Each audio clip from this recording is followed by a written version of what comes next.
ಸಿದ್ದರಾಮಯ್ಯ ಸರ್ಕಾರದ ಭಾಗ್ಯಗಳು ಅವು ಯಾವ ಜನಸಾಮಾನ್ಯರಿಗೆ ಉಪಯೋಗ ಆಗಿಲ್ಲ. ಇಂಥ ಭಾಗ್ಯಗಳನ್ನು ಕೊಡುವುದರಿಂದ ರಾಜ್ಯ ದಿವಾಳಿ ಆಗುತ್ತದೆ. ಇಂಥ ಭಾಗ್ಯಗಳು ಸಾರ್ವಜನಿಕವಾಗಿ ಉಪಯೋಗಕ್ಕೆ ಬರುವುದಿಲ್ಲ. ಯಾಕಪ್ಪ ಅಂದ್ರೆ ವಿದ್ಯುತ್ ಉಚಿತ ಫ್ರೀ ಅಂದಿದ್ದಾರೆ, ಅದು ಯಾರಿಗೂ ಉಪಯೋಗ ಆಗಿಲ್ಲ. ಅದು ಏನಪ್ಪ ಅಂದ್ರೆ 200 ಯೂನಿಟ್ ಅಂತ ಹೇಳ್ಯಾರ, 200 ಯೂನಿಟ್ ಕೊಟ್ಟಿಲ್ಲ ಜನರಿಗೆ. ಮತ್ತು ವಿದ್ಯುತ್ ದರ ವಿದ್ಯುತ್ ಬಿಲ್ಗಳನ್ನು ಕೊಡ್ಲಕತ್ತಾರೆ ಜನರ ಮನೆಗೆ. ಇವು ಯಾವ ಭಾಗ್ಯಗಳನ್ನು ಉಪಯೋಗ ಆಗಿಲ್ಲ ಜನರಿಗೆ. 10 kg ಅಕ್ಕಿ ಕೊಡ್ತೀನಿ ಅಂದು ವಚನ ಭ್ರಷ್ಟ ಆಗ್ಯಾರ. 5 kg ಅಕ್ಕಿ ಕೊಡ್ಲಕತ್ತಾರೆ. ಅದು ಕೇಂದ್ರ ಸರ್ಕಾರದ ಅಕ್ಕಿ, ರಾಜ್ಯ ಸರ್ಕಾರದ ಯಾವುದೇ ಅಕ್ಕಿ ಕೊಟ್ಟಿಲ್ಲ. ಯಾವುದೇ ಜನರಿಗೆ ಉಪಯೋಗ ಆಗಿಲ್ಲ.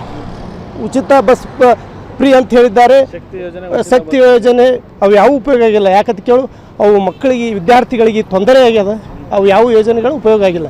ಇನ್ನಿಷ್ಟು ದಿನದಾಗ KSRTCಯನ್ನು ಅಧೋಗತಿಗೆ ಹೋಗೋ ಚಾನ್ಸ್ನಾಗ. ಸರ್, ಈಗ ಹಲವು ಭಾಗ್ಯಗಳನ್ನು ಕೊಟ್ಟಿರೋದ್ರಿಂದ ಸಣ್ಣ ಪುಟ್ಟ ಬಡ ಜನರಿಗೆ ಒಂದು ಹೆಲ್ಪ್ ಆಗಿದೆ ಅಂತ ಒಂದು ಇದಿರ್ಬೋದು. ಯಾವುದೇ ಬಡ ಜನರಿಗೆ ಹೆಲ್ಪ್ ಆಗಿಲ್ಲ. ಅದೊಟ್ಟು ಆ ಅರ್ಜಿ ಹಾಕು ಈ ಅರ್ಜಿ ಹಾಕು ಅನ್ನೋದ್ರಿಂದ ತಿರುಗಾಡಿ ದುಡ್ಡು ಹಾಳು ಮಾಡ್ಕೊಂಡು ತಿರುಗಾಡ್ಲಕತ್ತಾರೆ. ಯಾವುದೇ ಜನರಿಗೆ ಹೆಲ್ಪ್ ಆಗಿಲ್ಲ. ಅದು ಉಪಯೋಗ ಆಗಿಲ್ಲ.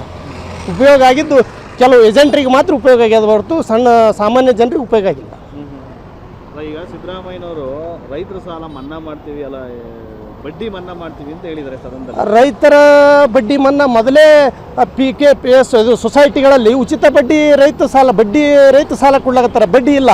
ಆ ಬಡ್ಡಿ ಇಲ್ಲ ಅಂದಮೇಲೆ ಬಡ್ಡಿ ಸೂಟ್ ಮಾಡೋ ಅವಶ್ಯ ಅನ್ನೋದು ಅದು ಹೆಂಗೆ ಜನರಿಗೆ ಕೊಟ್ಟಂಗೆ ಆಗ್ತದೆ. 3 ಲಕ್ಷದವರೆಗೆ ಬಡ್ಡಿ ಇಲ್ಲ. ಆ ಬಡ್ಡಿ ಇಲ್ಲಾರ್ದೇ ಮತ್ತೆ ಬಡ್ಡಿ ಸೂಟ್ ಅನ್ನೋದು ಇದು ಒಳ್ಳೆಯ ವಿಚಾರ ಅಲ್ಲ. ಇದು ಮೊದಲು ಇದ್ದಿದ್ದೇ ಅದ.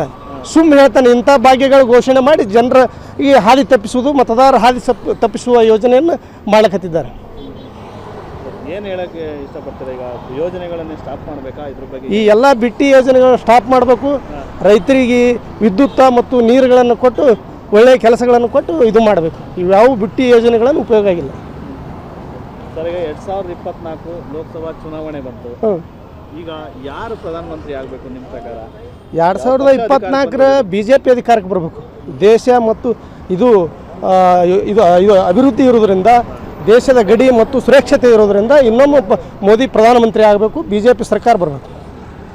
ಈ ಕರ್ನಾಟಕದ ಜನತೆ ಇವರ ಬಿಟ್ಟಿ ಯೋಜನೆಗಳನ್ನು ನೋಡಿ ಎಲ್ಲರೂ ಲೋಕಸಭಾ ಚುನಾವಣೆಯಲ್ಲಿ BJP ಮತ ಚಲಾಯಿಸ್ತಾರೆ.